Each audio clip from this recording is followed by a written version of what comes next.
कविता का उपयोग करना बच्चों को तुकान शब्दों वाली लय वाली शब्द या मिलती जुलती आवाजों वाले शब्द, जिन्हें हम राइमिंग वर्ड्स भी कहते हैं, उनके बारे में सिखाने का एक मजेदार और प्रभावी तरीका है। इससे उन्हें शब्दों की आवाजों को ध्यान से सुनने समझने के साथ साथ यह समझने में मदद मिलेगी कि तुकबंदी वाले शब्द क्या होते हैं। तो आज की इस मजेदार गतिविधि के लिए आपको किसी भी वस्तु की जरूरत नहीं है। आज हम एक मजेदार कविता गाने वाले हैं। तो पहले मैं एक लाइन गाऊंगी और मेरे पीछे आप लोगों को भी एक लाइन दोहरानी है, और जिन शब्दों पर मैं ताली बजाऊंगी उन्हीं शब्दों पर आपको भी ताली बजानी है। लेकिन ध्यान रखना है कि मैंने किन किन शब्दों पर ताली बजाई है।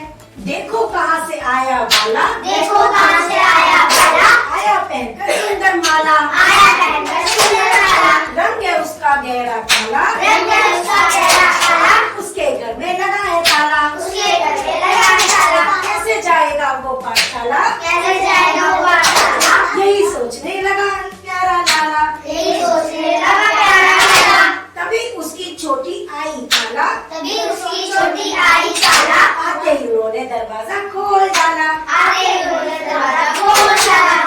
वो कौन से शब्द थे जिन शब्दों पर हम ताली बजा रहे थे? लाला, ताला, ताला, बाला, लाला, खाला। जिन शब्दों पर हम ताली बजा रहे थे, आपको पता है कि हम उन शब्दों पर ताली क्यों बजा रहे थे? नहीं।